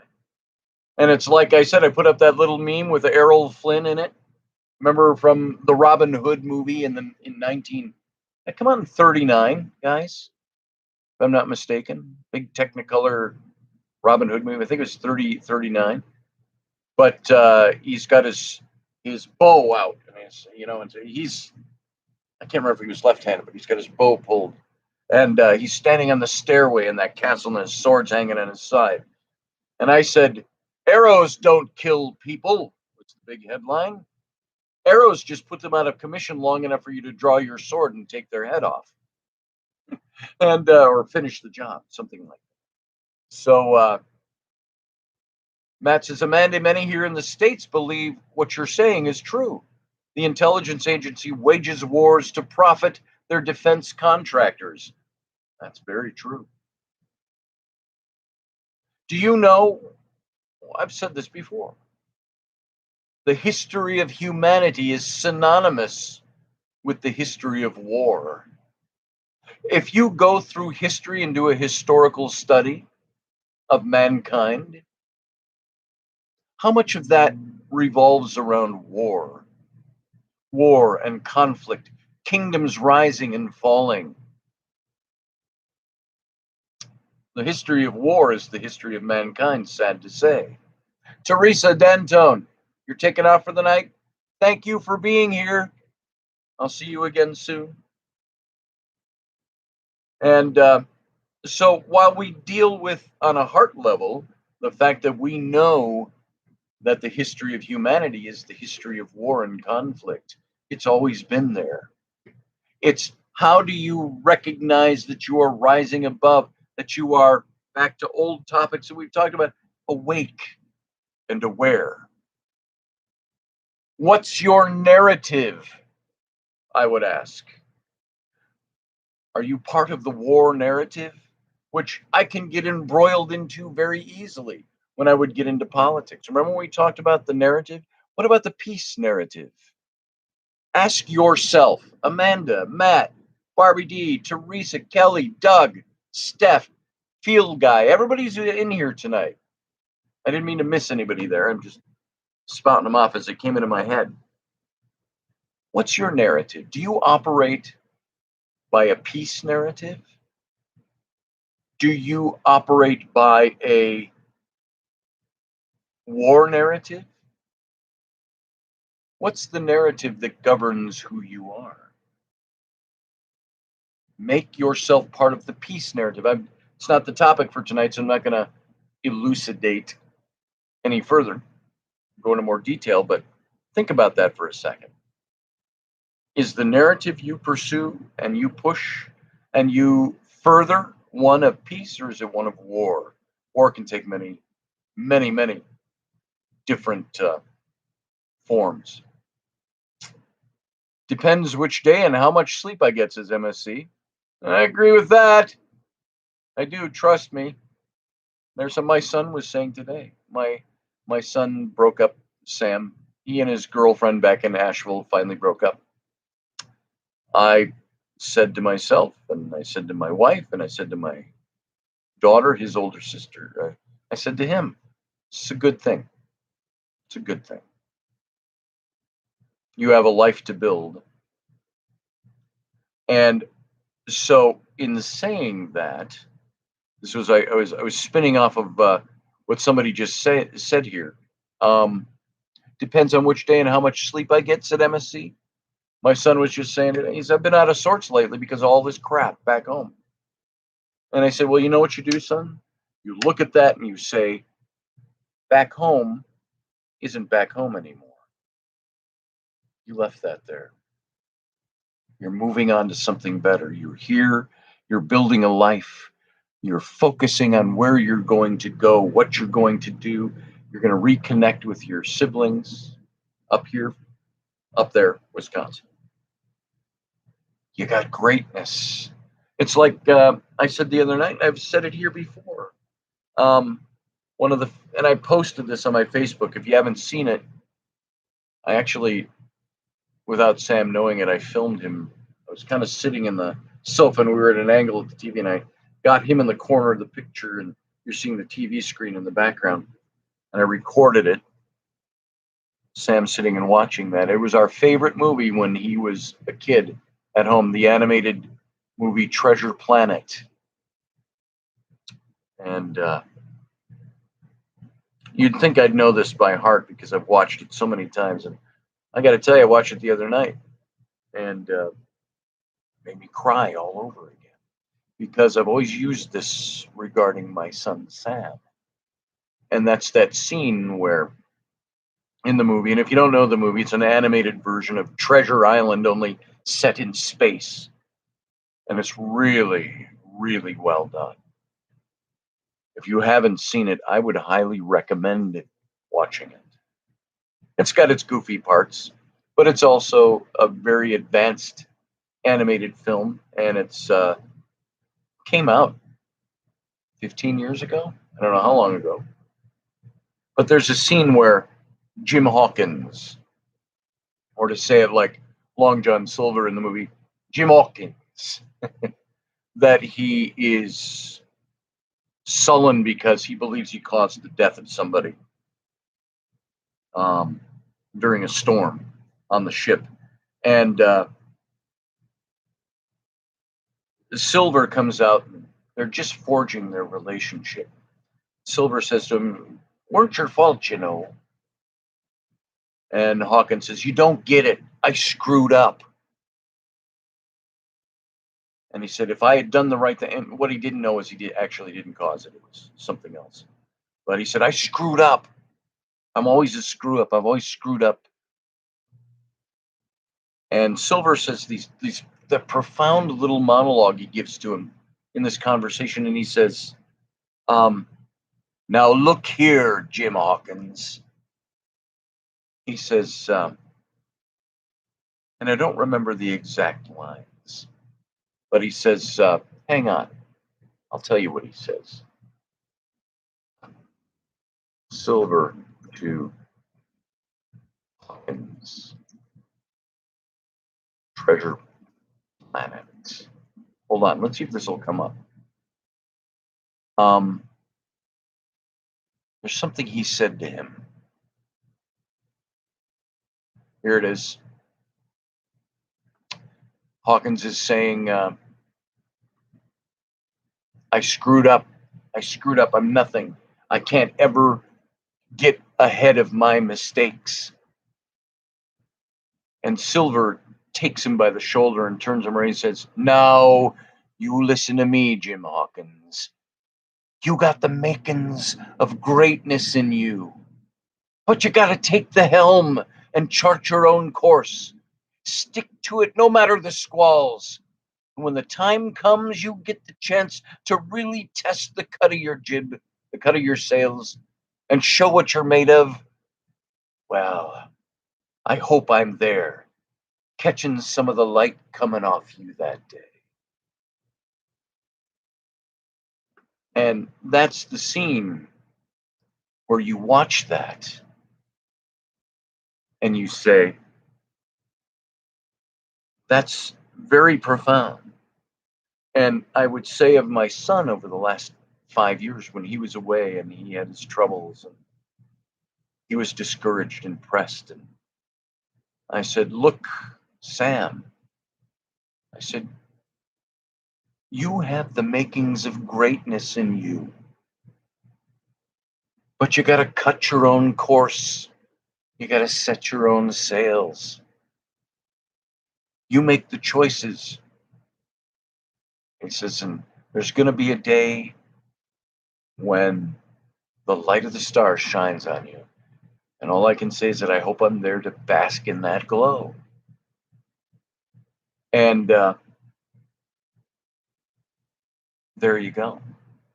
So I see that and all. I don't know how I exactly rabbit trailed off that. Some of the conversation was going on in the chat room tonight. I don't want anybody to feel discouraged about themselves or about things that other people do to us or governments that we don't seem to have any control over. Even in this nation, where our charter, our constitution, we the people, in order to form a more perfect union, and that we can pursue this life, liberty, and happiness, the pursuit of happiness. We are the ones that govern, and the governed should know that they only govern by the will of the people. But sometimes that seems lost, especially nowadays. Just look at the last election and look at, I'm not talking taking sides in that. I'm saying look at how it went and look at how half the country's left dissatisfied and the other half is not. And there's the back and forths. Have we lost control of our government? Our government is us. And so we fight for that. We scrap for that. We want this union to live on. We don't want to become Europe. We don't want to become the rest of the world. But we can be disappointed by our own government Because sometimes the people we put in place, sometimes the people that are appointed by the people who are appointed by the people that we put in place that we don't even know about, they're in charge of big decisions. And sometimes this country isn't perfect. But Doug just said it, and it didn't show it right away. It's got to be clear, Doug, because you used a cuss word. We are the U.S. fucking A, and I say fucking A to that. That's who we are. So we are the plebeians. Yeah, Matt, that's true. When I look at the accusations of Trump pushing a insurrection, I don't believe that for a minute. First of all, because number one, if Trump was behind it and pushing it, it would have succeeded. There was no insurrection. You had a relative handful of people that were acting the wrong way and did wrong things, and it became a political football, a political toy for the opposition party to use in their political game. And political gaming goes on both ways, by the way. So, but I look at all that and I say, what did the founders tell us when they put the Second Amendment in the Constitution? The right to own and bear arms. The purpose of that, if you don't just not pay attention and you learn what you know about our Constitution, our country in school, and then you move on and we just live our lives, we don't even think about it. Think about the way your country is formed, why it was formed, why it's here. Take a look at the Federalist Papers. Make that a personal project. And when I get a chance, I'm going to look up the Federalist Papers and start reading through some of them. Most of the founders agreed that the purpose of the Second Amendment was not, as certain political factions today would tell you, to go squirrel hunting. They were talking about muskets. Well, then okay, so in that sense, free speech only extends to quill pens and ink, and as far as your voice can carry in the public square. Doesn't count for newspapers or telephones or internet or television or anything like that, right? Wrong. So, same with the Second Amendment. They wrote from the perspective that they knew, muskets, cannon. But these Federalist Papers, all these founders, and the founders go beyond just the Jeffersons, the Washingtons, the Benjamin Franklins, the whatever that we see that are very visible. They're all the other guys. And they wrote about these things. And the general consensus is that the Second Amendment doesn't exist just so you have a weapon to go hunting and to maybe protect your home. They have said, Jefferson himself said, the Second Amendment exists as a last stand. It is the last ditch stand of a free citizenry to rebel against a tyrannical government. Now, when you think of that, what would you do if it came down to having to pick up arms and stand against your government? Would you do it? Man, for me to do that, I'd have to be pretty damn sure I knew what I was standing for. But imagine that. To what point or what line needs to be drawn in the sand before somebody does call for a real insurrection or a real rebellion against our government? That's where we all have to use our common sense. We have to know what the hell we're talking about. We have to understand how our government works. If you go out and vote, that's great. Citizens should vote. What's the percentage of citizens you think that voted in the last election that really understood why they were voting for what they were voting for? That does, Kelly. It scares me too. So MSC is still waiting on that bailout money. Right. USA 1900s, don't tread on me. USA 2000s, please, no steppy. Pretty much, Doug. That's it. Something I have learned, and here's a principle to take with you before I wrap up, is that speaking your mind doesn't mean you have to be an asshole. It doesn't mean you have to be a dick. It doesn't mean you have to be a bitch. It doesn't have to mean any of those. Speaking your mind is saying you have the right to speak what you think and what's on your mind. So far, that hasn't been stripped away from us. But remember, the stripping of rights doesn't usually happen in one fell swoop overnight. It's a gradualism that falls into place. I've been hearing the word gradualism since I was in high school. It takes place gradually, and pretty soon you're going to turn around and look backward and go, what happened to my rights? Where's my free speech? Where's my right to defend myself? Those are the things you have to look at. And I'm not preaching a conservative message on any of those or a political message. I'm preaching the principle of why those documents were created, why they exist. This is all really segueing off of some of the things that Amanda B was saying tonight. She's upset about some things. Coming from a different country, looking over here and seeing some of the things that are happening. It bugs the hell out of her. Bugs the hell out of a lot of us. I don't even know, Amanda, I don't even know exactly what your point was, what you were getting at, what drove that, but I understand that feeling. Watch Yuri Bezmenov explain how government does this. Good point, man. Who said amen to Doug? What did Doug say? Scotty, we need to get a handful of us and do a 3-hour roundtable show. We should do that. You know what we should do?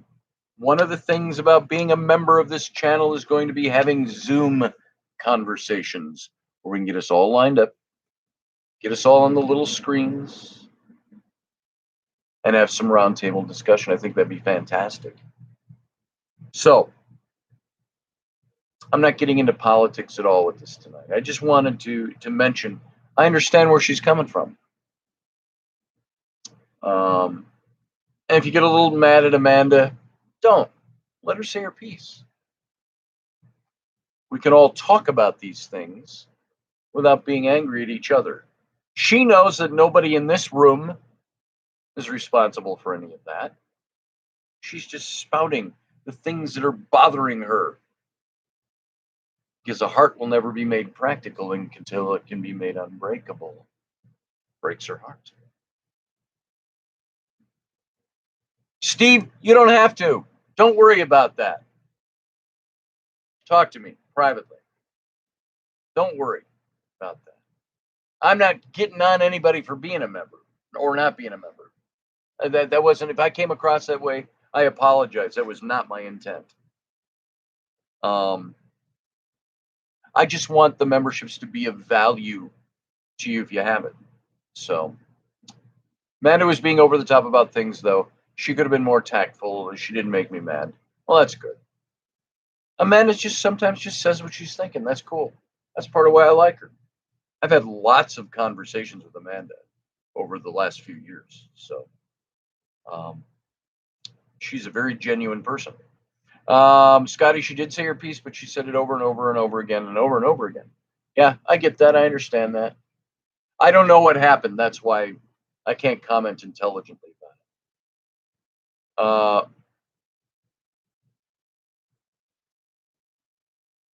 I'm not going to call an orange an apple, says MSC.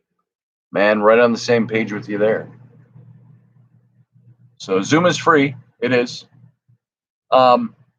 I have to get a little more advanced version of Zoom. So, because what I'm going to start doing, you know how I've done the radio show traditionally. I record the audio and the video at the same time. And then I would upload the video. That's where I tell you, hey, the show is always recorded a few hours ahead of time. But that way I had the show segments in audio recorded that I sent to the radio station. And then I had the visual that I would put up. So it was the same show, simulcast. And it was rare that we did a live stream like this, just Sunday mornings and so on. Now with Zoom, what I'm going to be doing, I have a program called OBS that I always recorded the shows in. Now you remember OBS. That's the one that has a little ticker that's running along the bottom, my logo, and it's got the logos of the different things that I promote and so on. That's all built into my OBS program for broadcasting. But I didn't broadcast through OBS. I could be broadcasting this live through OBS. There'd be about a minute delay, and I'd have all my stuff, and I could bring in my music and do all of that. I just haven't set it up yet. I've got to reset it up, and it's a technical headache, and it's all back on my computer back at home. So, that to say, I'm going to get Zoom, and this is how when Rocky and I did radio together. He would connect it with me through Zoom, then we'd connect Zoom to OBS and be able to show the split screen, and then we could broadcast that live. That's what I'm working to do and achieve. So, good it's not called IBS. I'd be worried. IBS. I'm not sure what your reference is there, Steph. I'm being obtuse or dense or something. Doug says I need to break down and buy a laptop. Laptop. I love my laptop. The only problem is I moved everything from my laptop when it broke down a year ago, and I bought that big ass computer that sits on my desk at home. I said I need a desktop that has like a 32-inch cinema screen on it. And so it's all there at home. My soundboard's hooked up to that. All my mics are hooked up to that. I left that all there. I wasn't going to haul that all down here. No, I wish I had. So I'm on a little PC laptop right now. I'm not a PC guy. I'm a Mac guy. So, irritable bowel syndrome. Right, Scott Allen. I get it. So, Steve, you don't have to apologize for anything unless you feel in your heart you need to. Talk is talk. Conversation is conversation. Sometimes it goes harsh. Sometimes it goes flowery. It doesn't matter. I don't expect an apology from you. Let's put it that way. Whatever happened tonight happened because conversations take place. And it's okay. So, yeah, I love you too, Steve. See, everybody saying, Steve, we love you, brother. I love you too. Amanda says truth is an issue with some. That's very true. That's a truism all by itself, Amanda. So there we go. And I understand demons too, Steve. I get it. I know what you're talking about. I don't know if you're directing that at me, Amanda, or at Steve or somebody else, but you know I love you. You know I love you too. Amanda, I'm glad you're here. I'm always happy when you're here. Morgan Snow, good to see you. I think that's the first I've said hi to you tonight. I don't know if you were here earlier. And you know what? Yeah, Amanda's from Australia. She might look at Americans and put us all in the same pot. Morgan, I get that. But keep in mind, what you're reading over here in this chat room are clips, phrases, sentences. Goes back and forth. I learned a long time ago that written communication is secondhand communication. You're not seeing a face. You're not seeing the sparkle of someone's eyes. You're not hearing inflection in their voice. You're just seeing words. And we have to interpret those because they're only in text sometimes. So, no, we're brothers in arms, but only when USA's all up on us. So I'm not even sure which topic exactly you're talking about. We draw our guns with the USA. So there you go. So let's leave that at that. Maybe we'll have a better conversation about that someday. I need Amanda. I'll talk to you because I'd just love to see what you're getting at. It's hard to express it in a chat room. We'll talk, not tonight yet, because guess what? I've been on Oxy all night. And I only feel it loopy in the back of my head. It didn't affect. The only reason it affected me last time, the Oxy, so I was drinking beer too. So, when the U.S. tells us to draw arms. And see, I understand that. I don't want anybody telling our country to draw arms. I don't know specifically if there's an event that took place that you're making reference to, I don't know what it is. So all U.S. people wants weapons. Well, see, that's a generalization too, Amanda. Not everybody here wants a weapon.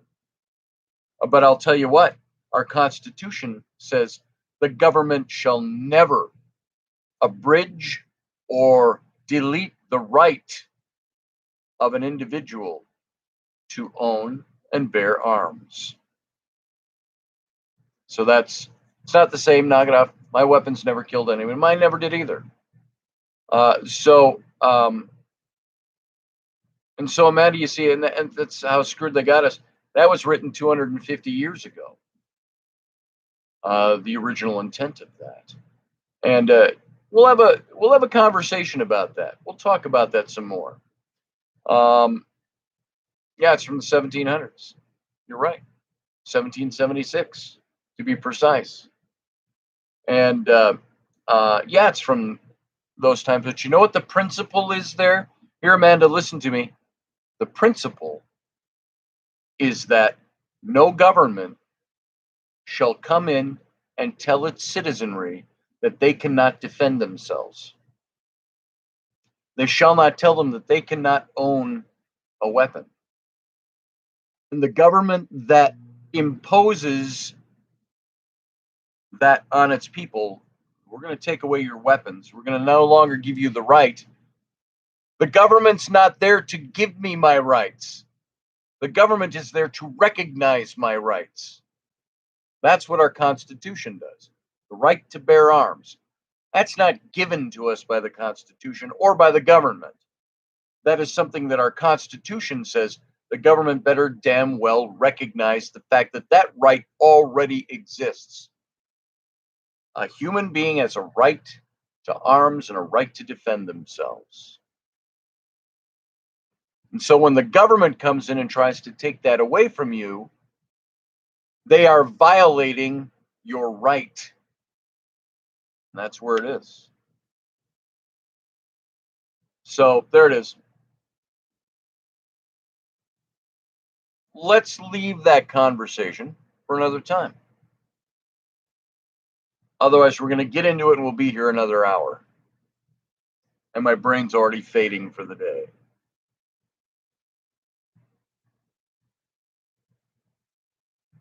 You can't even count the people in the nation. That's why full are killers in itself. I'm not quite sure what your point is there, Amanda. No, I don't think owning a gun is being scared of your neighbor.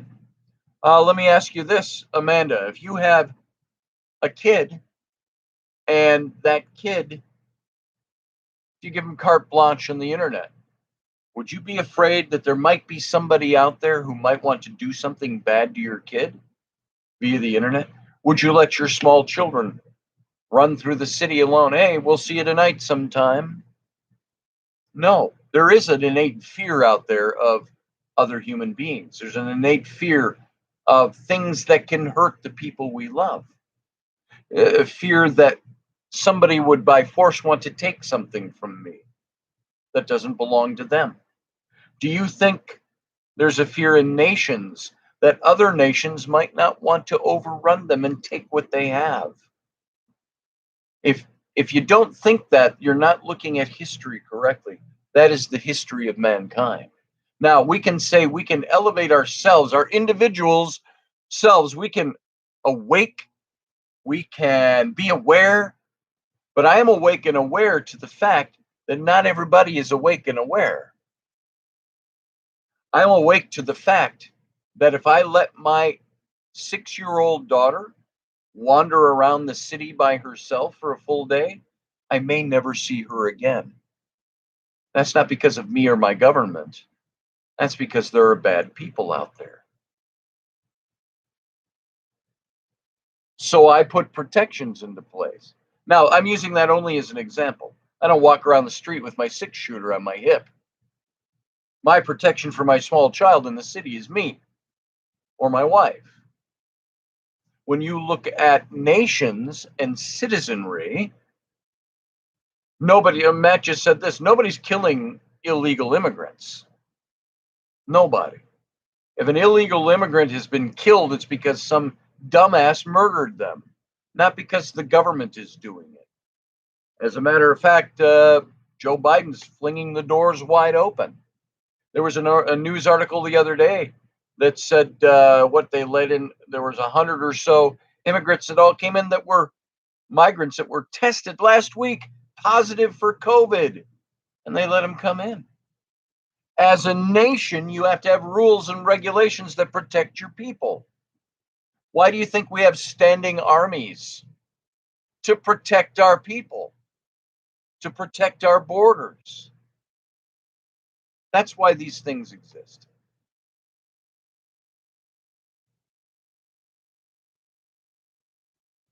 You can't trust your own USA. You know what, Amanda? I'll be so bold to say you can't trust your own Australia. You know why? Because people run it. The same kind of people who run this country. No matter how much freedom, how much wonderful things there are about your country, there are still going to be people that fuck it up for the rest of us. And that is one of the reasons why I don't kill millions. Let's get in. We can get into it, sure. Mental health, maybe USA, maybe mental health in Australia too. Do the people who kill people in Australia do it because they're mentally sound? Probably not.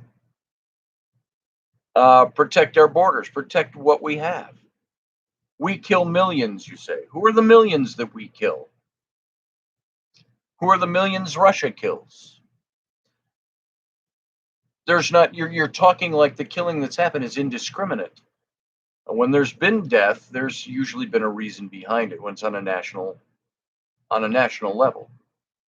Maybe not as many as we do. You might have a bigger landmass, but what's your population compared to ours? What's your standing army like compared to ours? Has Australia been the defender of the free world? No, they've been an ally to the defenders of the free world. So there's that great situation that's there. Criminals are criminals, like Doug said. Bad people are going to do bad things.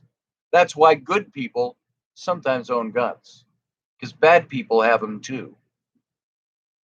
And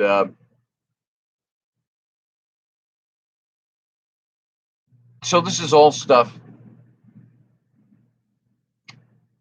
Yeah, I don't want to have a gun because I want to kill somebody, Amanda, or anybody listening. That's not the reason I own my guns. I have guns for protection. I have guns because our Constitution guarantees me the right to be able to own a gun if I want one. All I may ever do with that is target shoot. I may never, hope God, never need to use it to defend my nation or to defend my family against marauders or thieves or murderers. And I tell you what, Amanda, if none of us had guns, there'd still be people that would want to kill us. We'd have to find ways to defend ourselves. Kelly owns guns because she hunts and shoots and traps and skeet. And you know what? I used to do that too. Teach your child to kill. That works. Well, tell me, Amanda, after how many millennia that have gone by of human existence, have we taught out of humanity killing? I once got in an argument a few years ago, and I've mentioned this one other time on this radio show, somewhere along the way. A guy that was in support of ISIS. He was from the Middle East. He may have been ISIS himself. And I said, do you realize what you're doing is you're teaching your children to hate and to kill? Here, hold up all your thoughts for a second.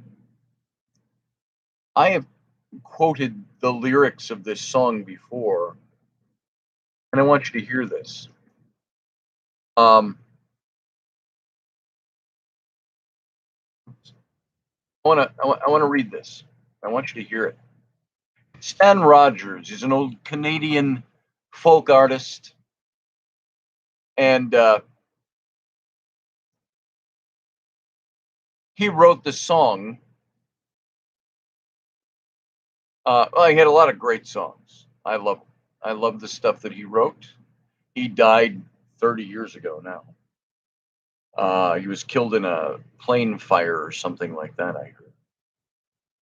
Now, Amanda, I want you to stop for a minute. Hold on.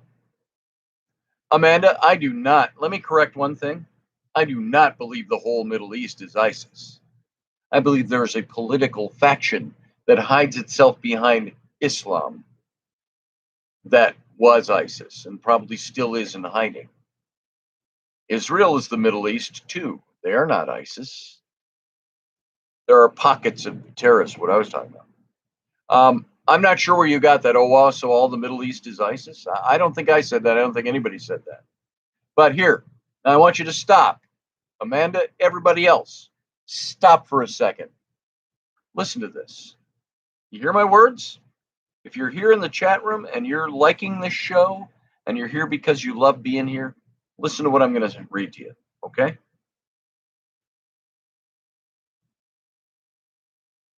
And everybody control themselves. Nobody throw out barbs that are unsubstantiated. Don't shoot any arrows that are dipped in the poison of unsubstantiation. Let's move forward here for a second. Listen to this now. Here's what I'm asking you to do. Stan Rogers wrote this song called "The House of Orange," and you know what that means. The orange being the house in Ireland, the King of England, the House of Orange. Now listen to this. Here's how the lyrics go. I took back my hand and I showed him the door. No dollar of mine would I part with this day for fueling the engine of a bloody, cruel war in my forefathers' land far away, who fled the first famine, wearing all that they owned, were called navigators, all rugged and torn, and built the Grand Trunk here and found a new home wherever their children were born. He's speaking of the Irish here that migrated over. He says, their sons have no politics, none can recall, allegiance from long generations before. Oh, this or that name can't matter at all, or be cause enough for to war. And meanwhile, my babies are safe in their home, unlike their pale cousins who cower and cry, while kneecappers nail their poor dads to the floor and teach them to hate and to die. It's those cruel beggars who spurn the fair coin, the peace for their kids they could take at their will. Since the day old King Billy prevailed at the Boyne, they've bombed and they've maimed and they've killed. Now they cry out for money and wail at the door. But home rule or republic, 'tis all of its shame, and a curse for us here who want nothing of war. We're kindred in nothing but name. All rights and all wrongs have long since blown away, for causes are ashes where children lie slain. Yet the damned UDL and the cruel IRA will tomorrow go murdering again. But no penny of mine will I add to the fray. Remember the Boyne, they will cry out in vain, for I've given my heart to the place I was born, and forgiven the whole House of Orange, King Billy and the whole House of Orange. Now, did you listen to that? I'm seeing an awful lot of conversation still going on, which I'm fine with. But when I ask you to listen to something, shut the fuck up and listen to what I'm saying. There was a reason I read that song. And some of you are still going on and on. You don't want to hear anything. You just want to say something. That pisses me off. If I ask for you to listen to something, stop talking for a minute.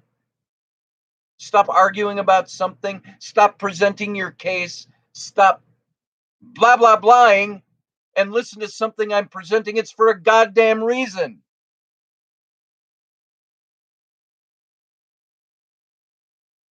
Not so you can just ignore what I just asked you to do and keep fucking talking.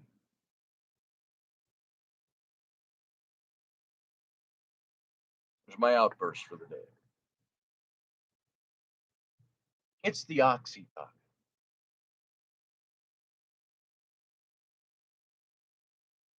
When Amanda, I love you, but when you say we're fine with it, you're mistaken. You're wrong. Nobody's fine with it. Thank you, Steve. I appreciate that, brother. You too, Doug, and Matt, and everybody else. I know some of you were. I'm not yelling at everybody. I'm just saying if you're arguing still while I ask you to listen to something that I wanted to make a profound point out of, you're going to miss the point.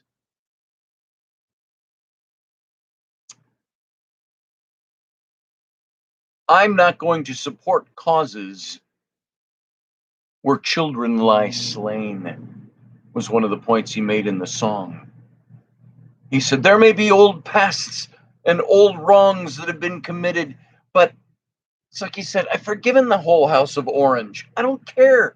That was history. That was gone. I'm not there. I don't have to be there. I'm here.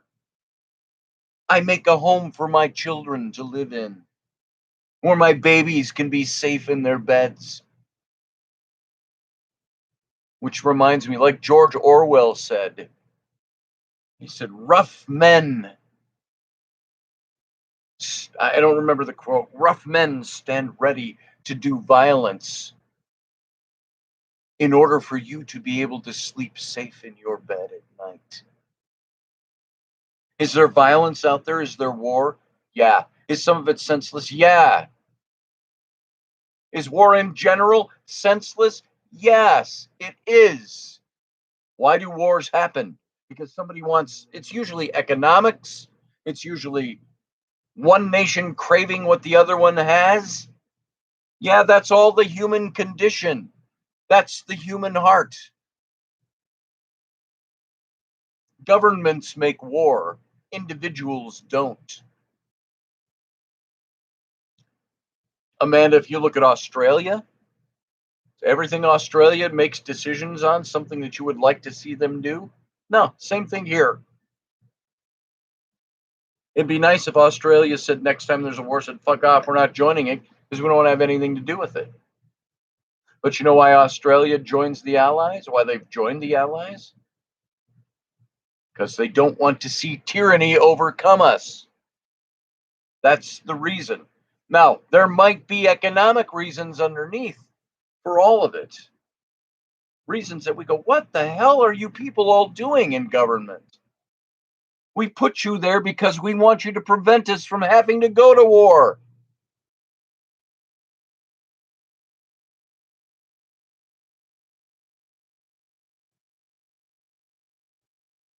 And why do we fight when we have to fight?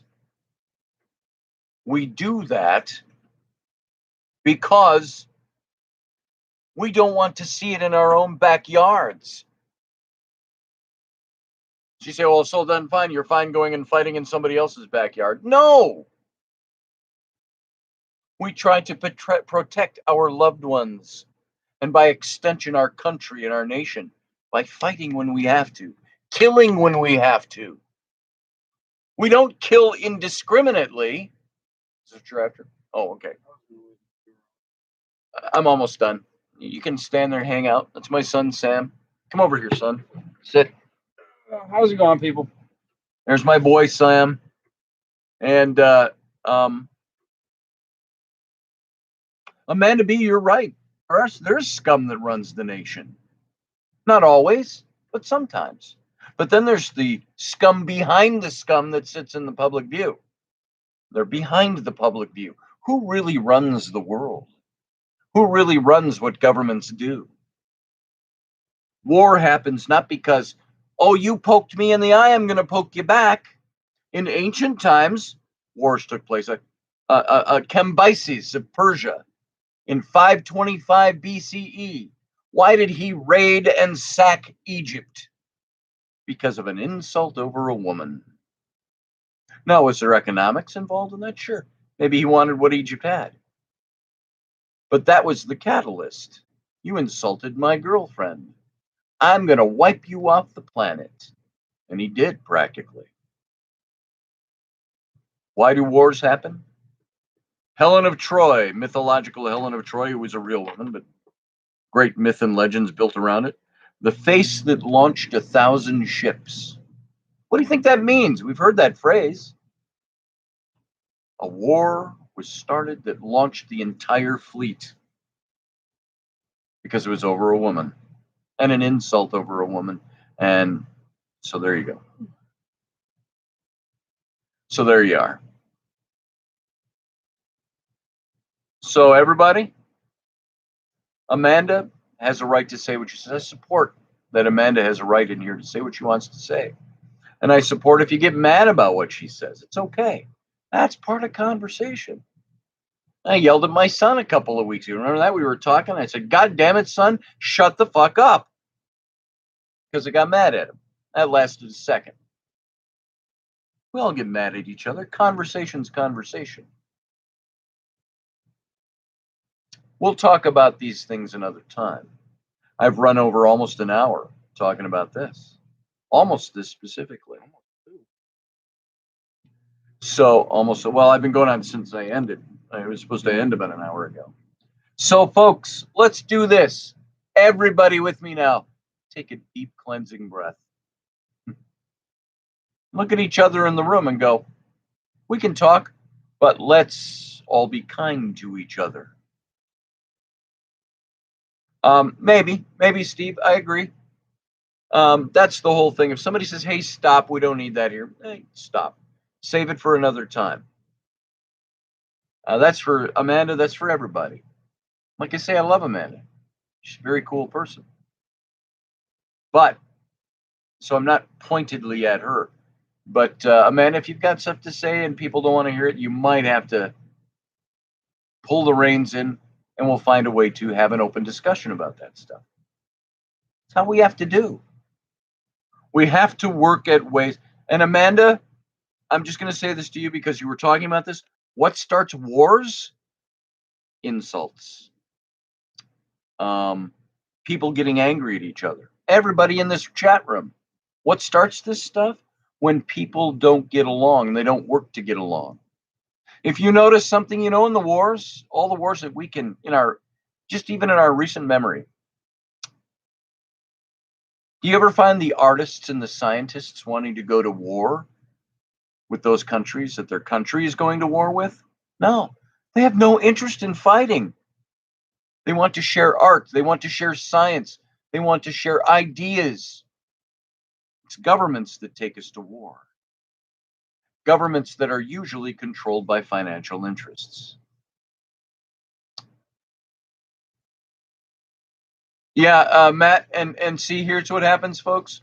When things go south, the cool stuff, what Matt wrote and what I read, totally eclipsed when we get angry in the chat room and stuff. So I want to do this. Everybody sit down and shut up for a minute in the chat room. I'm going to read one more time what Matt wrote.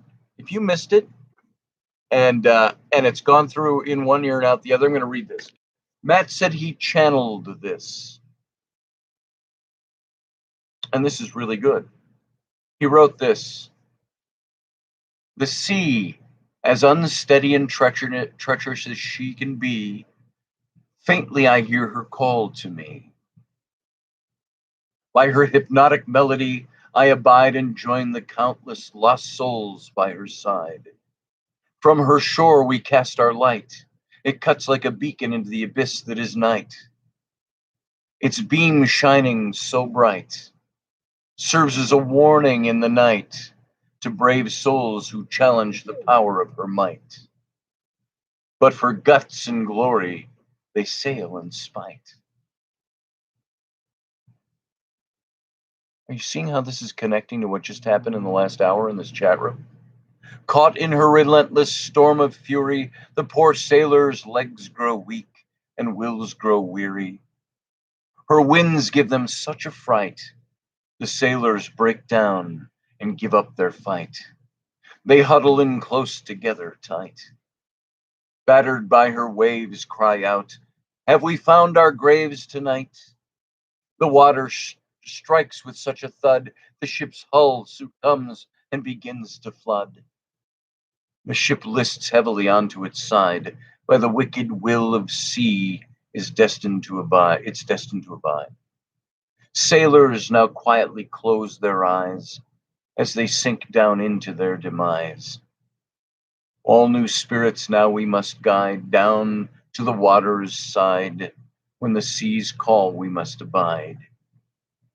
As for the fortunate few to heed our warning, dry land awaits thee in the morning. Now sink your toes in the sand and thank the stars you made your stand.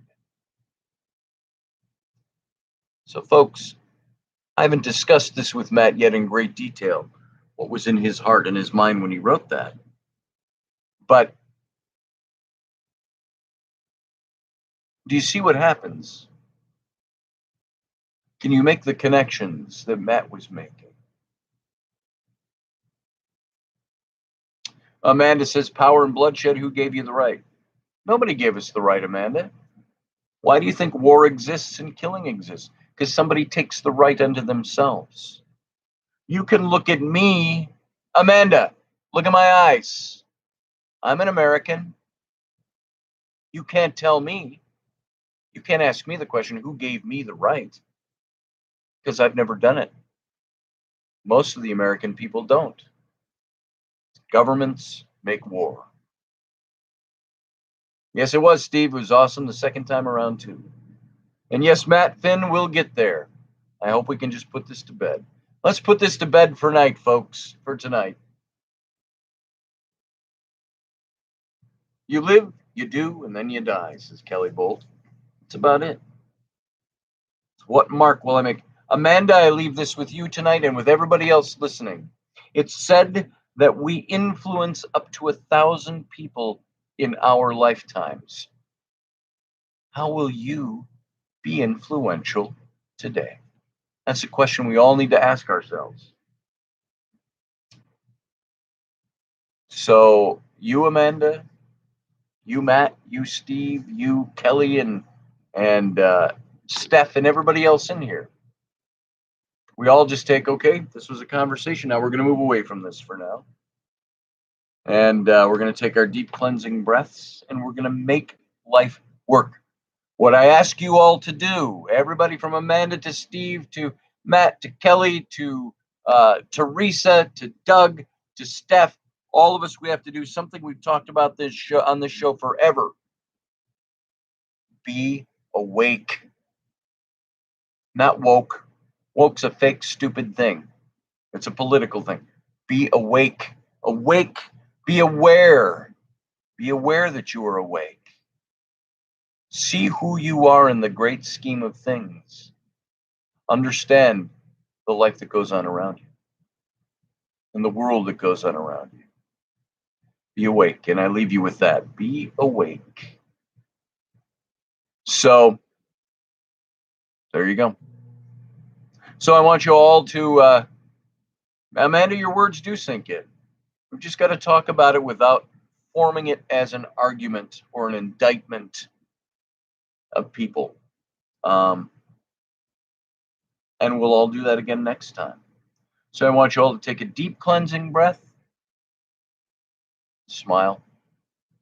As Stuart Smalley used to say, and I hate this, but it popped into my mind. It was Al Franken when he did that character on Saturday Night Live years ago, before he was in politics. And he played Stuart Smalley. And Stuart Smalley was a therapist or a psychiatrist of some kind.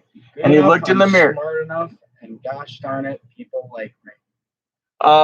Yeah, that's what he said. He says, so I want you all to take a look in the mirror, look at yourself, look at your eyes in the mirror and say, I'm good enough, I'm smart enough, and doggone it, people like me. So, in a comic way, I want to say the same thing to you. And the same thing to you, Amanda, to you, Steve, to you, Doug, Steph, maybe Steph more than others. I'm kidding. I love y'all. Big hugs to y'all. I'm not one of those, let's everybody give everybody a big social media hug now. Hug, yay! I'm not doing that. I'm just saying, let's all look at what there is to love in each other. Let's all hear each other out. Let's all make our points, and let's all make a point to take a deep cleansing breath and move into peace and awakeness and awareness. Hard scotch, says Amanda. Amen to that. Something 18-year-old aged in rosewood casks would do nicely. Single malt. I have to. This disappeared, Doug. I gotta let it go. Doug says we all love Steph, even though she's double fisting the BBC. So, well, there you go. All right, everybody. Put your weapons down. Words are weapons too. They don't always kill people, but they can lead to killing people. So there you go. And a parrot for sanity, says Amanda B. Arr, you salty dogs. I want y'all now to take a deep cleansing breath and say, we'll be back tomorrow. So you guys have a good night. I prefer rum from a stripper's belly button, says MSC. Man after my own heart. So there you go. All right, guys, you have a good night. Carry on. Remember, I told you my little 8-year-old girl, well, my now 9, she was 6 when she told me this, from the movie Cinderella, the live action one that Disney did that was really well done.